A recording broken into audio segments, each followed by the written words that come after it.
Investigating haunted phenomena. In this video we will examine the different types of hauntings and the activity reported. Visitations of spontaneous disturbances of a paranormal nature, ghosts.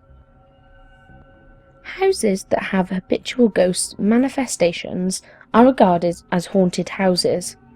Not only houses, but any area can allegedly be or become haunted. In some cases, hauntings have also taken place in new properties. Sometimes supernormal appearances suggesting the real presence of someone distant or dead can be seen. Of course, there are those reports of people who claim to have witnessed an apparition of a recently lost loved one. These incidents are referred to as crisis apparitions and is the most common paranormal experience reported. However, there could be more at play than meets the eye, such as ESP. This will be discussed in a later video. Considerable evidence is available to suggest that men and women with sound minds and sound bodies do sometimes see ghostly figures in circumstances that rule out illusions, deception and hallucinatory events. These are known as apparitions. This is ABC's World News Now. Hello to our fans online, I'm Rena Ninen. And I'm TJ Holmes with the top stories on this Friday, September 26th. Surveillance video in New Mexico, meantime, is said to have captured a ghost on video. Ooh. Last weekend, one officer spotted this. Do you see this in the monitors, by the way? Looks like a ghost. Yeah, of course it does. A translucent something or the other moving from right to left across the screen. That area, however, was secured, we're told, locked gates. No alarm was tripped. Some officers believe what you're seeing there is a ghost. Ooh. Unlike the UFO phenomenon, there seems to be less misidentification. A reported incident is more than likely a true one. However, there are a few cases when the witnesses may have misread an event and their stimulated subconscious causes irrational thinking and heightens their perception, almost to the point of believing that everything is related to the paranormal. You could even state that this could be a mild form of semi-paranoia. Remember, investigators are not ghostbusters or ghost hunters, just simply paranormal investigators and researchers. Therefore, it is unprofessional to call or advertise yourself as one of these most common nicknames. Over many years of research and documentation, witnesses have reported apparitions. These seem to vary from small dark masses to large solid figures. So in this case, to simply state that you've seen a ghost is not enough. Investigators should try to make note of what was actually seen. For this purpose, an apparition guide has been constructed. Apparitions. Smoky apparitions. Shadowy apparitions. Solid apparitions. Transparent apparitions. Translucent apparitions. Amorphous apparitions. Apart from that description, apparitions are also divided into two base categories: those which resemble figures and those that don't. These are simply known as figure or amorphous apparitions. Apparitions may also be described as free floating. This is when the apparition seems to be floating and has no association with the current level of the ground or floor.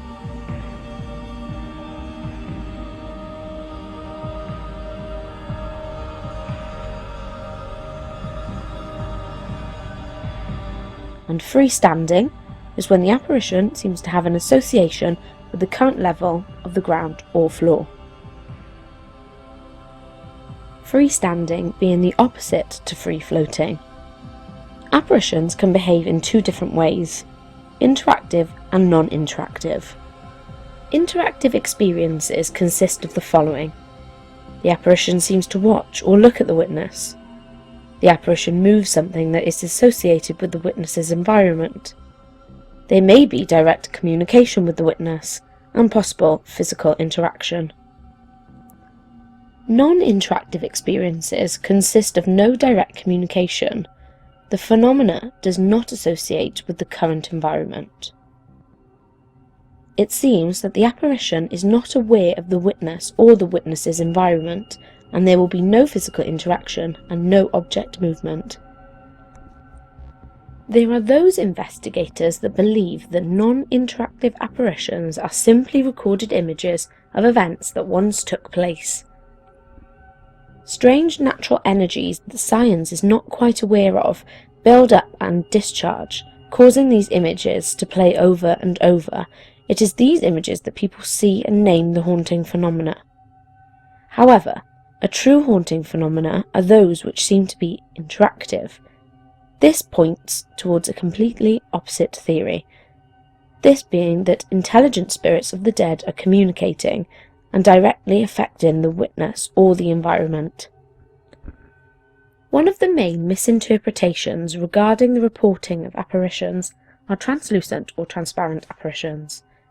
Transparent or semi-transparent apparitions are those which seem to be invisible except for a possible light refraction or the bending of light around the figure. Translucent or semi-translucent apparitions are those which seem to be see-through, however not invisible like transparent apparitions. One must be careful not to get the two mixed up, as there is clearly a significant difference. Investigators are advised to simply document the sighting as accurately as possible, and then later look for a resembling apparition category. There are three main categories of this type of phenomena. 1. Translocational hauntings. These are those cases when the investigators cannot find any information that associates the phenomena with the area, location, or property. 2. Localized hauntings. These are those cases when the investigators find an association between the phenomena and the area, location, or property. This is the opposite theory to translocational hauntings. 3. Residual hauntings. These are those cases that usually arise after an initial haunting. These consist of infrequent activity. Some investigators describe it as being a type of echo or after effect. These rarely last for more than 6 to 12 months, similar to poltergeist residual activity. One must be careful regarding such a theory, as these could be the start of such a haunting or even poltergeist activity. Investigators are advised to monitor the situation for some time before reaching this theory. In many cases, there seems to be some form of direct relationship between poltergeist phenomena and hauntings. As I mentioned earlier, categorizing can sometimes cause problems. In circumstances when it is difficult to suggest one or the other, investigators should simply list what is taking place. There is also those investigations that may suggest that the living could even have the capabilities to haunt. These incidents usually involve the witnesses seeing themselves at a place they should be or normally are at.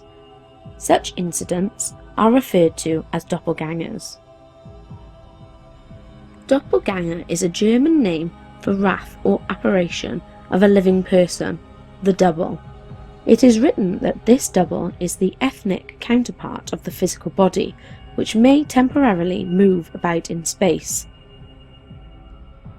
There is also a possibility that these doppelgangers are basically telepathic images projected by the right cerebral hemisphere of the brain or the unconscious. This certainly fits the majority of cases, yet it is hard to see how such a telepathic image could be seen by many different people. Here, we are forced to give serious consideration that the doppelganger is the astral double. Even the Church of Rome recognises such a duplicate that can become detached from the physical body in which it normally resides. While there exist thousands of reports of people seeing their doubles, convincing experimental evidence is rare, though evidence does exist to demand serious consideration. To see oneself in this way is sometimes regarded as an omen or death, and in some cases it seems to be backed up by the sudden, unexpected death of the witness. Investigators should be aware of common beliefs and literature on the subject. However, they should always remain objective and look for rational explanations first, and when all rationality has been diminishing, only the extraordinary is the only plausible approach. Classic haunting. These are those cases where the activity is well known through publicity and that the activity has lasted for many years. One of the most famous of all hauntings was the incidents that took place at Borley Rectory, which grew the reputation of being the most haunted location in the UK. It was the most investigated haunted house and, fairer to say, the most publicised. The rectory was built in 1863 by Reverend Henry Dawson Ellis Bull, who himself expanded the original building to accommodate the family, who grew to include 14 children. The first reported paranormal incident occurred on the afternoon of July 28, 1900, when Mrs. Ethel Bull and one of the Reverend's daughters witnessed an apparition of a nun. Also, there has on occasion been an apparition of a monk and a stagecoach being pulled by headless horses. Why the horses are seen to have no heads remains a mystery. There is a possibility that the apparition is restricted in height some way. Borley Rectory has unfortunately been burnt to the ground, leaving only its legacy. However, there are those who remain adamant that the church is still very much haunted. Many investigators are coming to the opinion that houses are not haunted at all, but the area which they stand is. The house acting as a focal point for this mysterious energy and the activity that follows. What causes this energy is unknown. Some believe that it's constructed by seismic activity or leaves for which many haunted houses and halls are built on. One interesting concept is, if we remove the haunted house and replaced with another house, would it also be haunted? This may be the most important aspect of investigations yet to take place. Not what the phenomena is capable of, but how it is created. In many cases, cameras seem to pick up on things that the eye does not see. You could even state that in many cases the eye seems to be a deterrent. However, you should take into consideration that our eyes oscillate approximately at 36 frames per second, and cameras have the capabilities of oscillating at speeds of 200 frames per second and above. Could it be that some of these strange images that turn up on film are oscillating faster than our eyes can see, or at the same time, so that our eye lens is shut at the time it is visible? There are many different opinions. These images, which resemble strange white wisps of light or tails, are known as energy spirals. Some investigators believe that these images are subconsciously placed on the negative through use of controlled forms of extrasensory perception. This form of ESP is known as thoughtography and will be covered in a later video. This suggestion seems to be reinforced by those who often take photographs of strange items, no matter where they are or who with. Another theory is that Earth energies are responsible for causing heightened electromagnetic forces, and these forces not only cause haunting activity, but also have the capabilities of affecting exposures that are taken in the same environment. Some mediums may state that investigators take things back with them from haunted places. However, this is very unlikely because all research points towards an environment that is affected and not the people within that environment. Investigators should not forget that some of these images that are caught on camera have allegedly been seen at the time they were taken, thus pointing towards a whole new theory. You have been watching Investigating the Haunting Phenomena. If you haven't already watched it, check out the first video in this series, Procedures and Techniques of Investigating Witnesses, Claims of Anomalous Phenomena. Still to come in this series: Investigating Poltergeist Activity, Investigating Supernatural Phenomena, Investigating Anomalies, Investigating UFOs. To keep yourself up to date with videos in this series and our other paranormal videos, don't forget to hit the like and follow button below.